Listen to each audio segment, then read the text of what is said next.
Wow. Okay. A little late to the game. All right. So we're on air. Today is Saturday, July 15th. Um, and this is the Keurig Green Mountain Coffee case roast. study, coffee case study. Um, so let's see here. We had just gone over, um, The packaging, who we wanted to give like the packaging costs to. yeah. So you just want to summarize that just for recording purposes? Yeah. So we, I guess, just basically decided that um, we would let Green Mountain kind of take over the costs of not like packaging all of it, but like creating the like coffee and stuff and like the packaging, like putting their label and like their brand on it, but having Keurig actually take up the cost of like the cup itself. Yeah, making the cups Mm-hmm. themselves. Um, So that was it. Um, and then okay, so question royalty wise, what did you? Because that's where you make most of your money, really. It's like in mhm. royalties. That's where Keurig would be making a lot of their money. Yeah. So Um, so then the question becomes, um, if the brewery companies can sell the cups at 50, what did they say they would sell them at? Was it 50 cents? I think it was 25. Yeah. Just pay No, 25. so they would pay 25 Mm-hmm.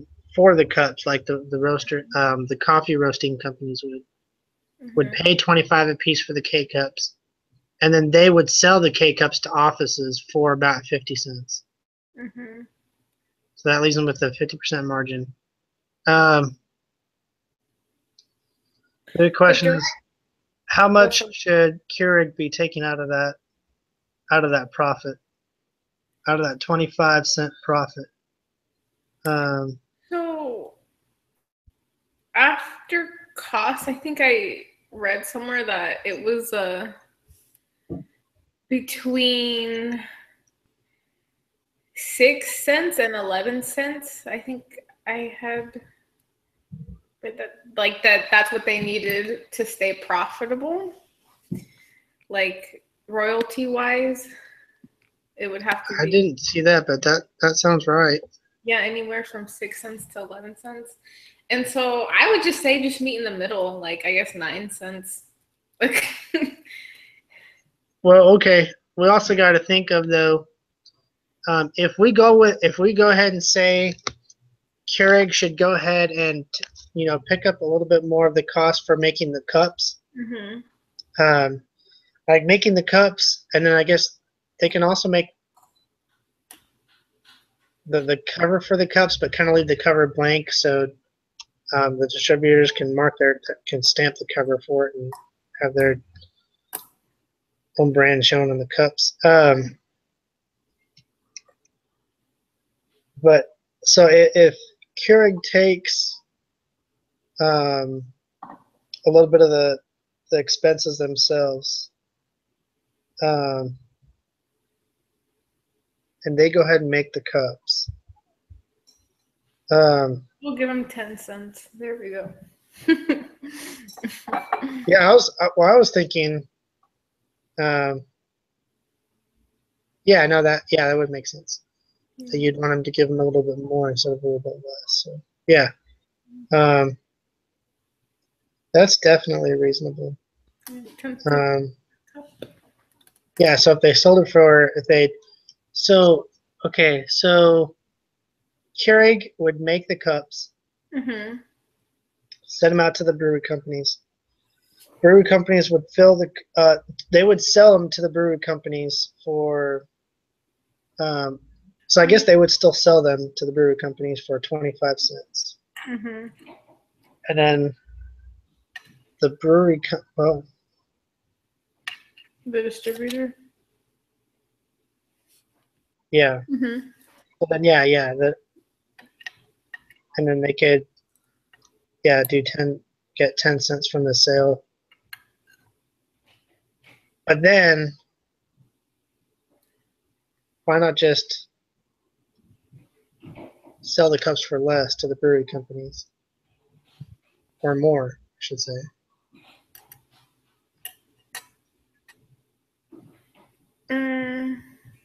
Well, we can just go with that idea. Yeah, so sell the cups for 25 cents to the brewers, and then make 10 cents, ask for 10 cents in royalties. Does that sound fair? Yeah.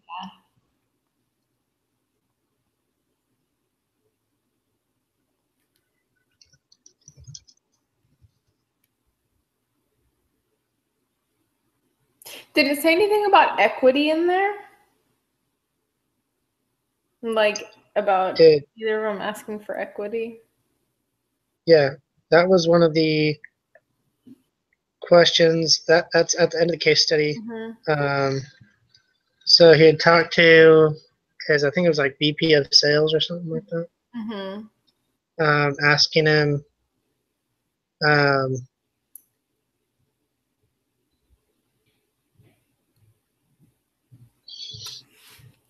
okay, so yeah, Stevens was late for a meeting with a distributor before he had left. He shared the following suggestions for top-level topics. Royalty per cup, how much? Who pays for packaging lines? What if Green Mountain wants exclusivity? What if Green Mountain wants equity in Keurig? I don't think it would be super unreasonable for Green Mountain to ask for like 2% equity. You know, considering Keurig is like a fairly new like company, like it's a like baby basically. Yeah. And it would benefit both parties, seeing as like since it is such a fairly new company, it could help them help them seeing like people invest in them kind of thing. And it would help Green Mountain because it would they could capture a little bit more revenue, like coming into the little K-Cup market. Yeah, because essentially, like the way I see it, like Keurig becomes more of like a way. Like Keurig to me seems like a new idea of having coffee, like a convenient idea of having coffee. Obviously now we look at it and we see how popular it is. Oh yeah, for sure. Because who wants to, roast, I don't really know anything about coffee. But who wants to take the time to make coffee when you can just stick a cup in your coffee maker, 30 seconds, you got coffee right there for you. Yeah. So essentially they're selling an idea of like convenience, but also that tastes good. And so they're obviously going to be huge, especially if they're able to have brewery companies sell their K-Cups. So yeah, I think they should allow Green Mountain to get some equity. But the question then becomes, if they give them equity, should they still allow Green Mountain to have, say, 5 year or 2 years of exclusivity for selling K-Cups? So what do you think about that question? That is a really good question. Because, coming from Green Mountain, like, of course you'd want, like, Keurig to be, like, exclusive. But if you're Keurig, like, you want non-exclusivity because you want to be able to, like, have partnerships and deals with, like, other people. Yeah. But I think the 2 years isn't... I don't think that's too bad. No, I don't think it's unreasonable. Yeah. I think 2 years at least is necessary Mm-hmm. Because if you think about it, um, like Keurig is like from Green Mountain standpoint, Keurig is really creating an inconvenience for them because now instead of having their own system where they package their own stuff, they've got to package coffee into these cups where they have to create a new assembly line for that, and they have to hire more employees for that. Yeah. So I don't think Um, it's unreasonable for them to have a 2-year. yeah, I think it gives Green Mountain like a. I think it helps for both parties. Like it establishes because the office people had said in their trials, they loved Green Mountain, like they were familiar with it. They're popular. Um, so it establishes Green Mountain more. Um, like so when people will be drinking their Keurig, their coffee from their Keurig maker, they'll be more associated with Green Mountain because of that exclusivity. Mm-hmm. And so I think it really gives Green Mountain a little like an extra boost for the inconvenience of having to package their cups for them. That's kind of the way I looked at it. Yeah.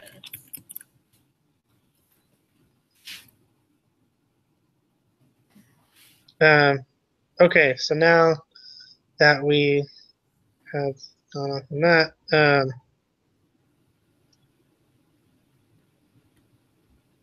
so I don't know. What do you think about that, though? Like About the about exclusivity and about allowing Green Mountain to have exclusivity? oh no, yeah, just like I said, like I don't think it's super unreasonable for them to have that at least the 2-year commitment. Just because first of all, like you said, like all they have to have their own kind of restructure themselves just for like this K cup market.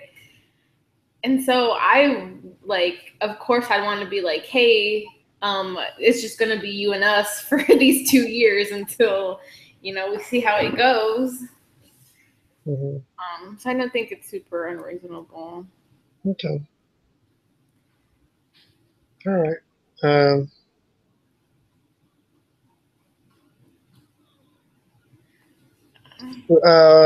so would you set like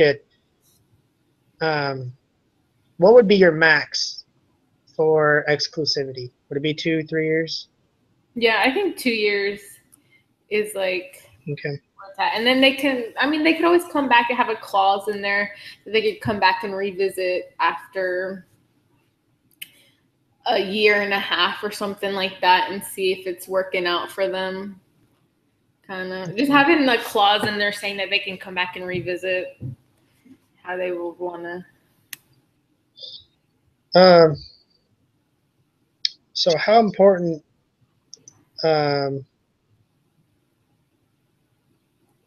I guess the question, it's not really specific. It just says, how important is it to Green Mountain? Well, it was my understanding that Green Mountain had been in business for a while now. What was that? Right. They've been like in the coffee market for a good amount of time now. And so they probably wanted something new to help them. And like Keurig is a unique product, with the K cup they found. And they have like a good like technology and a really good product that's unique. It's like a unique take on the industry. And so I feel like it is important to Green Mountain because it would help them tap into this different kind of market that they, wanted to, if they wanted to step up, their game a little bit or like. Okay. I guess I took the question as how important is it to Green Mountain for them to be able to package their own cups. Oh. And I guess that's how I took it. Reading my response. So I just said the company's participation hinged on employing its own Green Mountain brand. So if Green Mountain, yeah, because it even said that's what it said in the case study. Mm-hmm. So basically, Oh, I thought it was talking To about. me, that's saying if Green Mountain doesn't get to put their own brand name on the coffee cups, then they're out of the game. Oh shoot! I thought it was talking about the negotiation as a whole. Oh, okay. That probably is it. Um, No, but it probably is okay, yeah, important to them too to have their own brand on the actual, like, because I mean that's their brand. Like they're not. yeah. Yeah. But So what question I didn't understand was the maximum value that could be shared between GMCR and Keurig. I don't know. I don't know if that. What does that even like? What does he mean by maximum value? I don't. I don't know. I didn't really answer that question. What I thought it was Okay. talking about like the benefits of them working with each other. Like what is the I mean, because if it's asking about like value wise, like what Keurig is to Green Mountain is their Keurig is a new technology that'll help kind of again like Green Mountain tap into this new this new market with the technology from Keurig. And what Keurig gets out of it is that since they're like a new company, they get like the brand recognition from Green Mountain because they're an established, like well-known company. So people Mhm. will be more likely to like buy their machinery. So Yeah, they, because they familiarize the good taste of the coffee with the coffee maker mhm, and the convenience of it. So yeah. um, So they both kind of help boost their profits working with yeah, each other. But I don't know if that's like what it was asking about. That's just what I got out of it. yeah, yeah. If you thought any different, like, No, no. It's just funny that I got so caught up on the idea of um, oh, the should the brand. what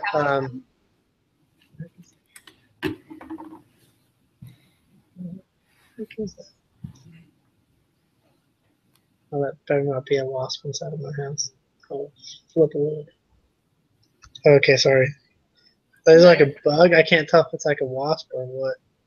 Because I'm like, I do not like bugs that can sting. Let's put it that way. Sorry. Anyways, okay. So, how much does Keurig earn I didn't. if they kept their original plan? I put 6 cents per cup. Okay. Because they would be selling their cups for 25 cents.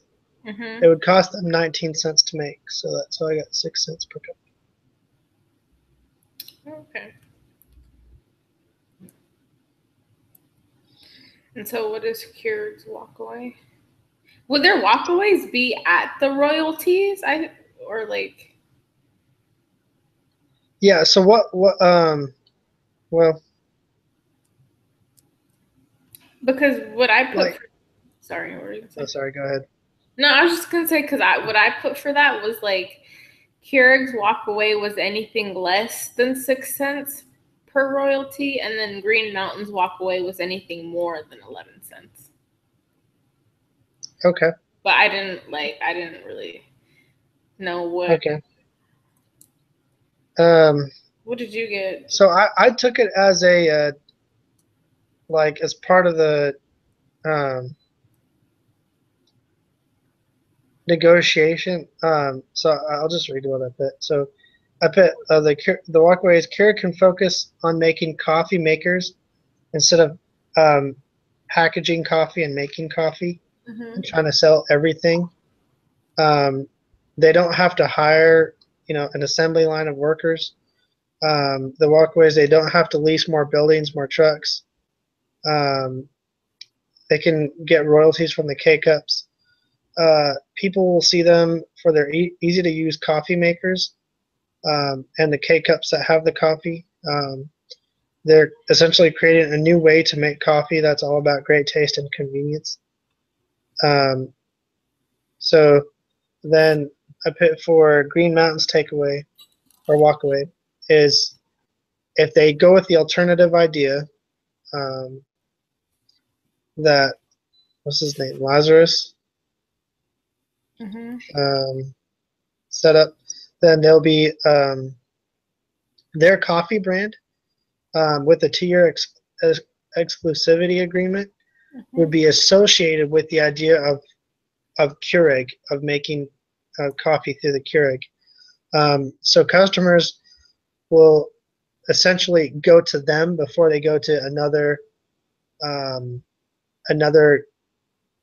3 years down the line when they don't have, when their agreement is up, their exclusivity time is up.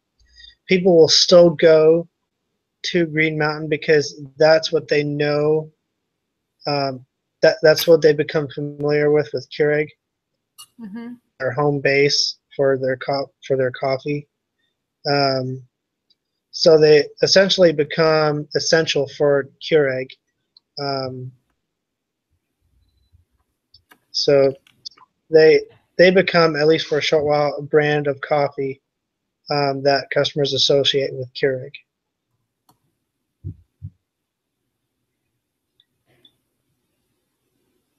So that's what I put for mine. Walkaway. Walkaways were like, at what point would they walk away? Like, at what point? Oh. I took walkaway as a takeaway, I guess. I mean, that's fine. Like, I feel like you're spot on when it comes to takeaway. But I just thought that walkaways were like, at what point were they done, and like, at what point would they walk away? Would it be too much or like not enough for them that they would literally walk away? Oh my gosh. Okay. It's okay though. It's okay. Oh my gosh. No, but you're spot on. Oh. Yeah. It's okay. I mean, you can't hear it. All right. What did you put for Keurig's walkaway? Oh, I put, like, that's why I asked, like, if their walkaway, if it was talking about, like, because I just put that their main concern was the royalties. And okay, that's where they make the most money. And so I just put that Keurig's walkaway was anything less than 6 cents, and Green Mountains was anything more than 11 cents. So, like, if they wanted, okay, yeah.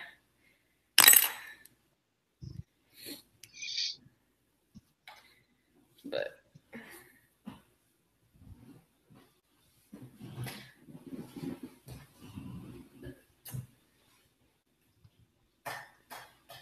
and then I got those values from just subtracting how much it would cost to make it from there. Profit. So if you're talking about the K-Cups, right? Mm-hmm. Yeah, or well, the royalties, like what the royalties they would get from the K-Cups. Yeah, the royalties from the K-Cups. Yeah. So Keurig wasn't going to accept anything less than 6 cents, and then Green Mountain wasn't going to go for anything more than 11. Yeah, that's fun. Okay.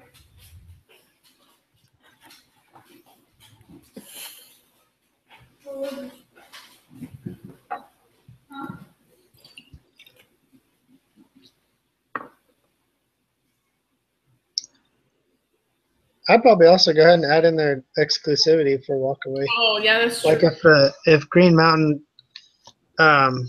if they say, well, no, we want 5 years, and that's true. Really, honestly, anything could be like their equity. They could like disagree on like. Yeah. Yeah, who's gonna like take up the cost of packaging and. Yeah. I don't know what Zupa is though. I tried looking up And all Google gave me was like soup.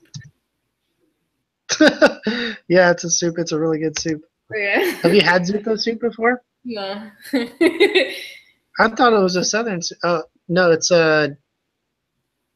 Olive Garden soup. It's their soup with the kale in it. Yeah, they're Tuscana, whatever.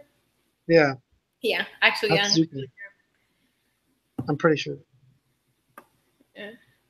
Yeah, but that's all it would give me, so I didn't answer that one. Okay, neither did I. I didn't know. So. Okay.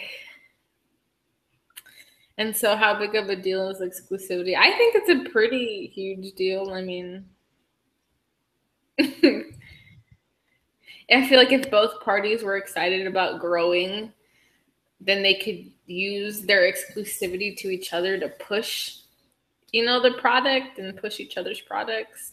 Mm-hmm. But of course, like if I was Keurig, like I would want non-exclusivity because of like other opportunities with like other partnerships with like different coffee brewers that I could get from it. Yeah.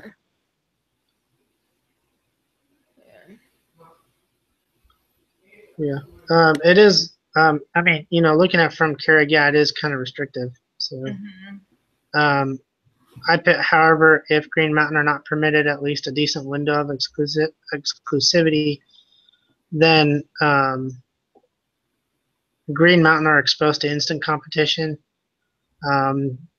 They would have to take on those extra costs to sell their own coffee. That does not include the fact that they would most likely have to employ a sales team solely focused on selling the brand through K-Cups, through just the K-Cups.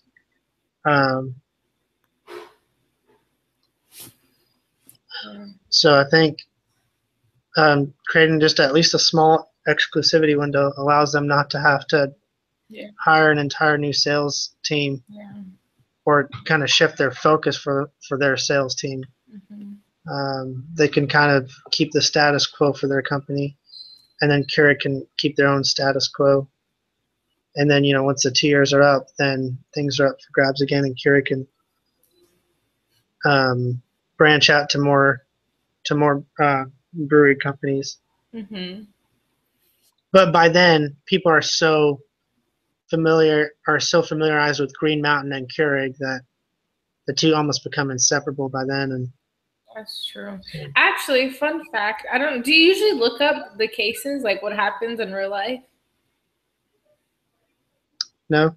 Oh, well, I usually don't either, but with this one, I don't know, I looked it up for some reason. And I found out that Green Mountain actually ended up buying out Keurig, so they're basically the same thing now. They're the same. Oh, okay. Yeah. Yeah, reading the case study, I kind of felt bad because part of the whole idea ended up being booted out.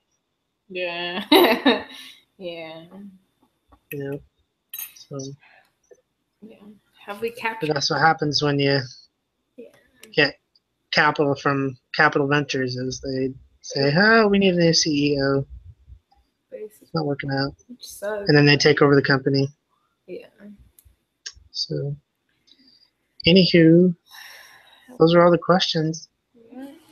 Have we captured a complete picture of both parties' interest? I think we have. I believe we have to. So, going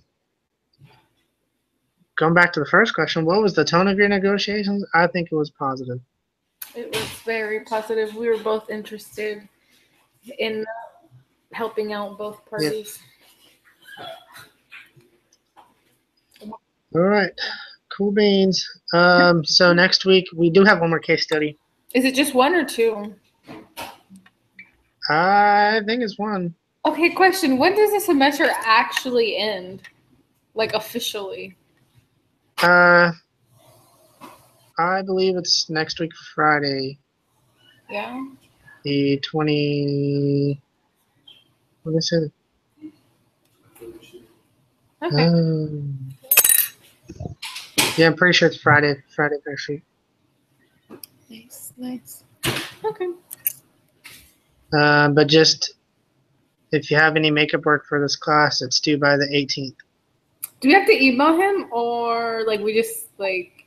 Do we have to email him? Yeah, yeah, for the makeup work I have to do, I'm gonna email him. Just let him know, hey, I'm making up this and this and this. Because I know there's like 1 or 2 case studies that I just forgot to submit, and I have like zeros. So yeah. Yeah, he's been a really chill teacher when it No, comes yeah, to. he's super cool. I like him. I'm taking this environmental stewardship class too. Oh, Teacher is like oh. crazy. Like she'll give me F's on all my discussion boards because she'll be like, you just because I'll be like, oh, cool. Like, I'll just give like generic, like, oh, that was super interesting. Or like I'll ask questions, but she'll be like, you didn't give references from like the readings, or you didn't give references from like articles you found in your responses. And I'm like, my response is like, why do I need to have like a whole like reference and like sources for my responses? Like, they're ridiculous. And she gave me an F on like, because we have to write position papers every couple like weeks. And she'll give me F's on them because she'll be like, you didn't put quotation marks on like your sources, so it's plagiarism. Like you can resubmit your paper to me if you fix them. And I'm like, I put references in them. I put like the actual like, what's it called when you put like the little page number and like right by the footnotes or the. Yeah, like I'll put the exact like page paragraph that I'm like referencing right after the sentence, and she's like, no, it doesn't have quotation marks, so you plagiarized it. So that was Oh yeah. No, I remember I had a teacher who, it was a Book of Mormon teacher who graded for grammatical errors. Yeah, like what? You're not like, no offense, but you're not even a real teacher. Like, no, he even told us at the beginning. He's like, I have an English major grading all your papers, and I did that on purpose. So. I hate that. Well, yeah. Yep. Anywho,